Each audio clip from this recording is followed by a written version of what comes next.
Hi everyone. So before we get into the Ford Fusion parts Canon Misfire case study, wanted to mention holiday season is coming up, so some really good deals on diagnostic equipment coming really soon. Right now in October, today and tomorrow until October 12th, I want to mention two tools, some of my favorites. First, the ThinkTool Pros. This thing is my daily workhorse. I can't say enough good things about it. The coverage, the speed, the screen. I use it every day. And right now on Amazon, if you go through my Amazon store, click on the scanners tab, and the ThinkTool Pros, 20% off, $935 for this machine. Amazing deal. I mean, I just used it to diagnose a Maserati. Okay. Yeah, it's sitting over there. So this tool just paid for itself on one car. Let's see your Snap-on do an exotic car like that. ThinkTool Pros, no problems at all. So jump on that if you're looking for a good bidirectional scanner. Don't miss that opportunity. Second deal is my very own pressure transducer kit. So power supply, 265 PSI unit, and some adapters. Now you'll see in this case study coming up, very interesting application of how to measure fuel injector flow on a running car using the pressure transducer and an oscilloscope. Don't use that test very often, but you'll see that this unit, the resolution, the accuracy is spot on. So that one, the offer right now is, if you go to my website, $50 off the standard kit. So standard price is $450. You can get it for $400 if you order by midnight, October 12th. That's tomorrow. So some early Christmas presents coming up. I'm sure there'll be some more good deals for Black Friday, but these are the two deals at the moment, and I hope you enjoy the case study.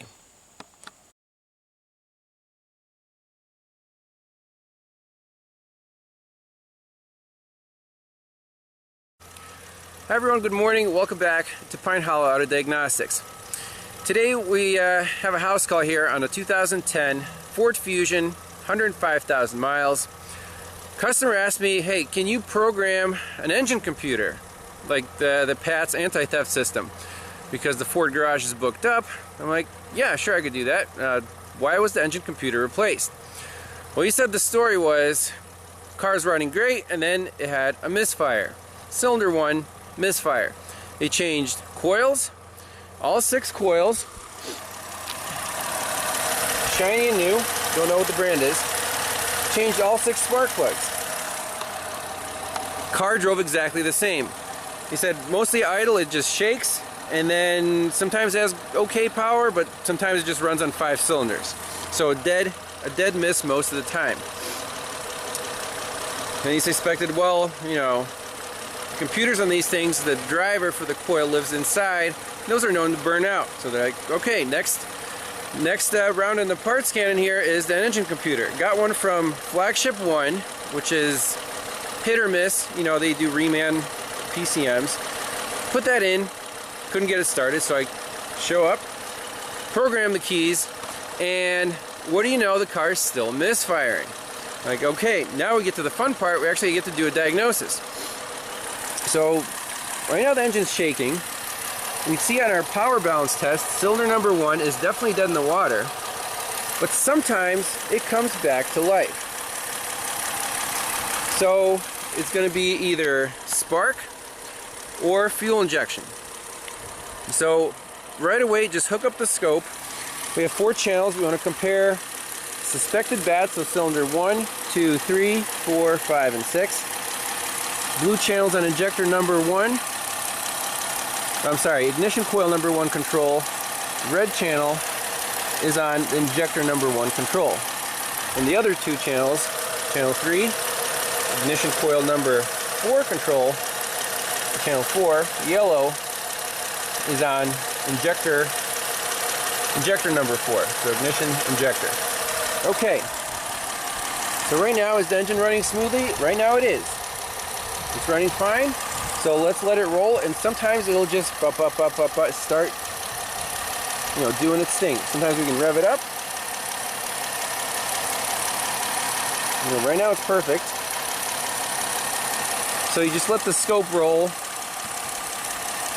so we don't miss any data.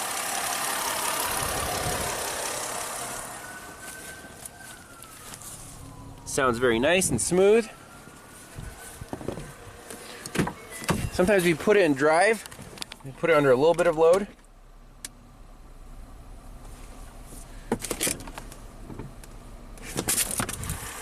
Right there. Cylinder number 1 is misfiring. So I'm going to stop the scope, we'll shut off the engine and review the data. Alright, let's do the data review here in a little bit of shade. So, when the car is running normally, you expect both cylinders 1 and 4 to be pretty much the same. So, zoom in a little bit. Here's injector number 1. We see a nice pintle hump. Injector number 4, see a nice pintle hump, very similar. The ignition waveforms also look very similar. See the blue channel or cylinder 1 and the green. It's a double strike event. They look identical. Perfect. Okay, great. Now, before I ended the recording, the car was definitely misfiring. So the last screen here, let's zoom in. Injectors. See a nice pintle hump number 1, nice pintle hump number 4. The injectors look pretty much the same. What about the ignition events? Do we see any discrepancies here? Now, people who are good at reading spark plug waveforms would instantly tell me exactly what's wrong here. I actually had a couple really good ones. So, you see a difference. Yes, we do see a difference. This is cylinder number 1. You can see the slopes of the actual spark line when the spark is occurring is sloped downwards, and we have a really high spike right here compared to cylinder number 4, which still looks great. We have a little oscillation at the end, nice and flat. You can see this one, the KV is higher, and it's basically really hard for this spark to jump through. So is this a coil problem or a spark plug problem? We know that the computer is controlling it, that everything else is fine. Coils are aftermarket, the spark plugs are auto lights, both of which are, you know, to say that honestly, probably junk. Like right there, you know, is this a short or an open?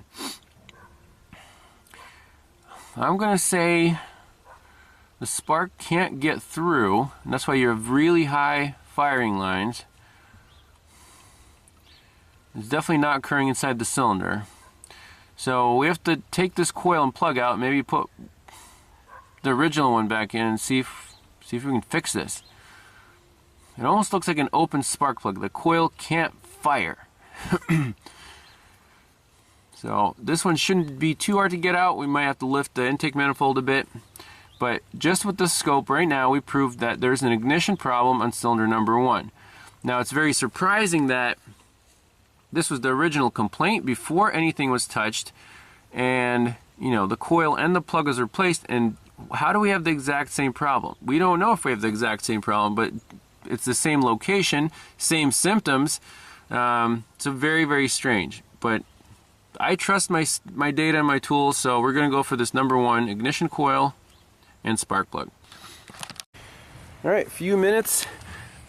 Got the intake manifold just tilted up a little bit. Number 1 coil. Oops. Got that out. Number 1 spark plug just escaped here. Let me go fish it out. But I think the problem's with the spark plug, so we're going to put in the original Motorcraft plug and see if that fixes it. Leave this coil in there. By the way, here is the Autolite spark plug. I mean, it looks brand new. Obviously it's wet with gas. Don't see any carbon tracking, so I think this plug, it's open inside, the coil just can't fire it. That's my hypothesis or suspicion. So let's put the original plug back in and see what happens. Okay, so one original Motorcraft spark plug installed on cylinder number 1. Everything else is how it was. So when you're doing testing like this, you're tempted to replace, oh, let's just replace the coil and the plug at the same time. But then you wouldn't know which one was causing the issue. Just replace the plug, place your bets now. Is this thing going to run smooth, or is it still going to misfire? Let's see.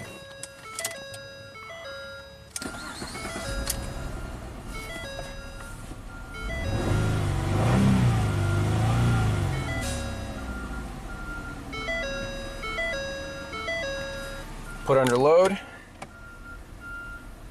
Oh, it's still shaking. Let's look at our waveforms.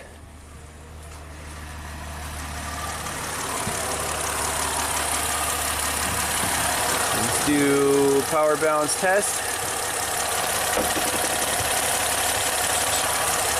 Okay. It's still going to be cylinder number 1.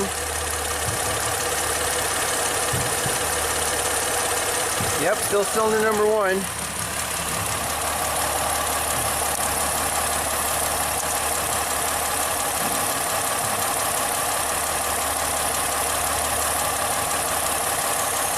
Still the same garbage.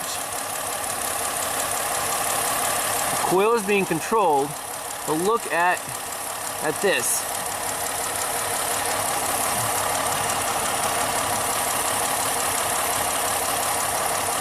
Where's that spark plug? Where's that spark going?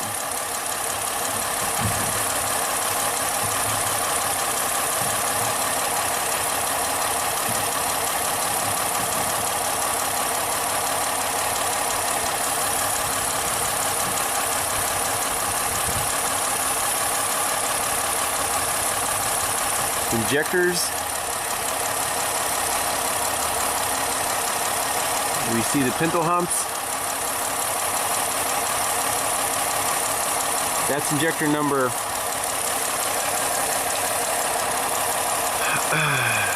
number 4. This is injector number 1. Looks identical.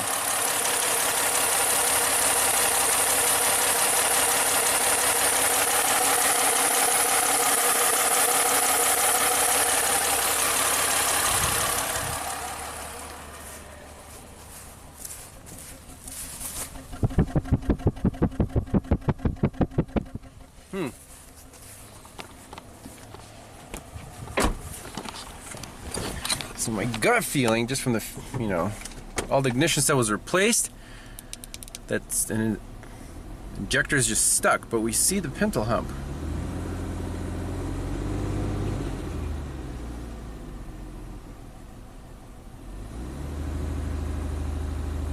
It right now actually feels pretty decent.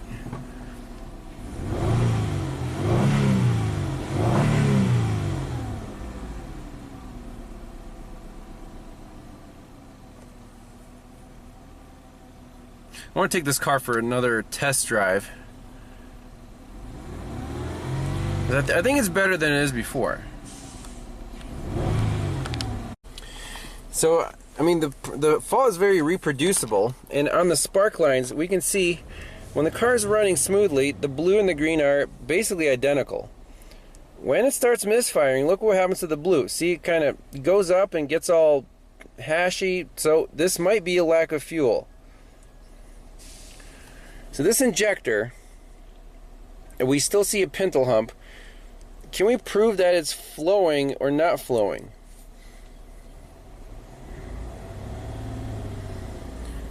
Maybe attach a pressure transducer to the fuel rail. And if it's not pulsing, if it's not flowing, those on those misfires, when we see the misfires, then we'll call the injector.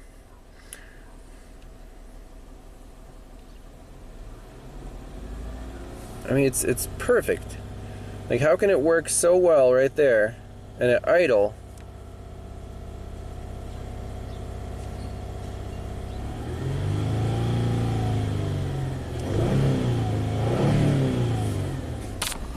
Yeah, let me just put it under load.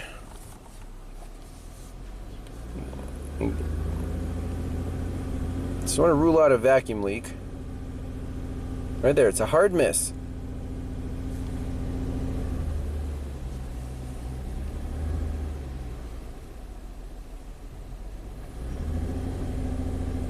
It doesn't shut the injector off for a hard misfire, which blows my mind. Whole car is shaking.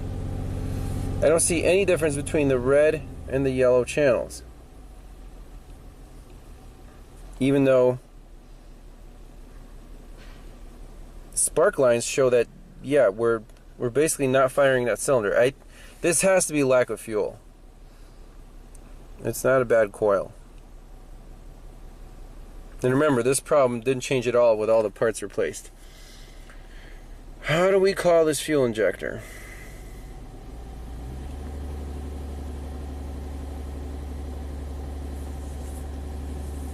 It's a mechanical, not electrical. Electrical, everything looks great.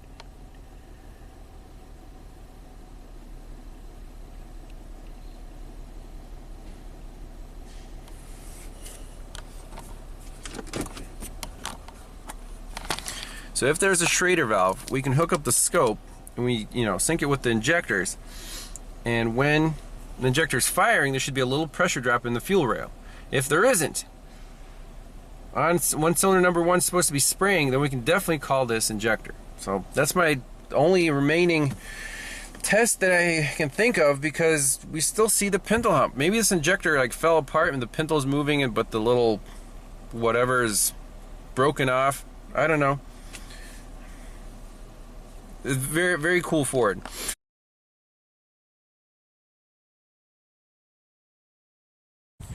Alright, here's the next experiment. We'll see if this works.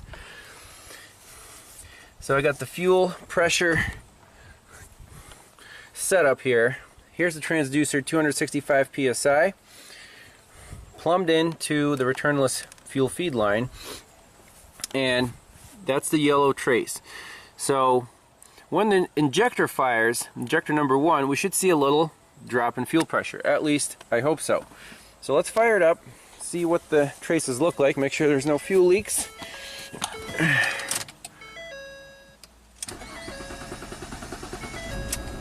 Okay.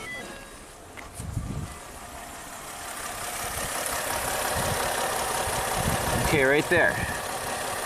We have our fuel pressure. We have our misfire.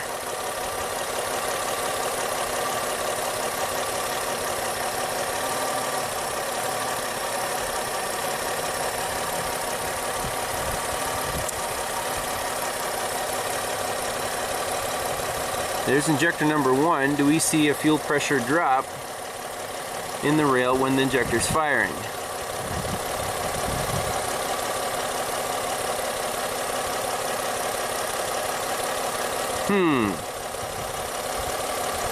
So the little humps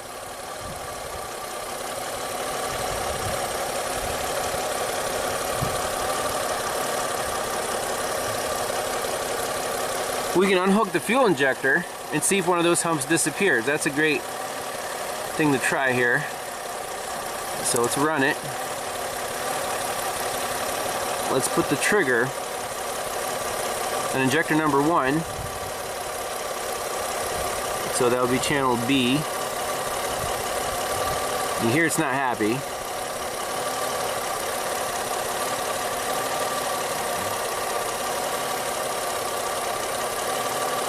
Okay. So we see the humps right now. I'm gonna unhook injector number, or coil injector number 4. Well, okay, I unhooked injector number 4, and look what happened to our waveform. This is really neat. There, it's missing a hump after cylinder number 1. What's our firing order? Okay, so our firing order is 142536. 142536. So indeed, we're missing the hump after injector number 1 fired, which is number 4. So to me, that means all the injectors right now are flowing fine. If I unhook injector number 4,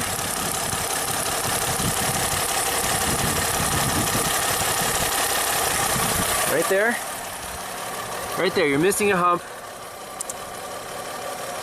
Right there. So hump, missing, hump, hump, hump, hump, hump.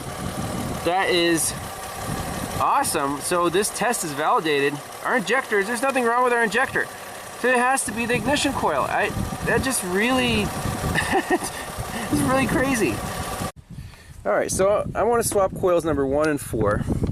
And what do we see here? This boot, it has little like burned pinholes in it. And then there's a little, something that looks very, very strange. This one looks nice, number 4. So let's put in number 4 into number 1 hole. It's gonna be a bad spark plug boot. I'm sure of it now. But let's swap it around and make sure the misfire moves to number 4. Yep, misfire moves to cylinder number 4. What's the lesson of the day here, Mike? Probably don't go cheap on coil packs. Anything electrical, OEM, or at least name brand, like Denso, NGK, something name brand. Brand new coil, the boot's already blown through. And, you know, didn't need an engine computer? Probably not. I mean, you couldn't reinstall the old one if you wanted to. Fuel injectors are fine, that's good news. So we can pop in one of the original coil packs, number 1, and take this thing for a rip. Make sure it's perfect. So gut feeling was ignition. Wasn't the spark plug. Ignition coil. And visual inspection initially, I mean everything is brand new, right? Shiny out of the box. That boot, those little pinholes, you have to look close to find those. They'll burn through, and the spark will jump right to the side of, you know, the tube seal or the head instead of going through the spark plug into the cylinder. That's what the scope was showing. So studying the scope waveforms, you know, I'll put those in a link below so you guys can see exactly what that failure looks like. Pretty neat, cheap fix, but again, you can go down a rabbit hole if you replace some parts and it didn't fix it. It's got to be something else, right? Oftentimes it's just you put the bad parts back, you know, on it. Too cheap or the wrong specification or something else. So that's the moral of the story. Well, thanks a lot for watching. We'll see you in the next one. Bye-bye.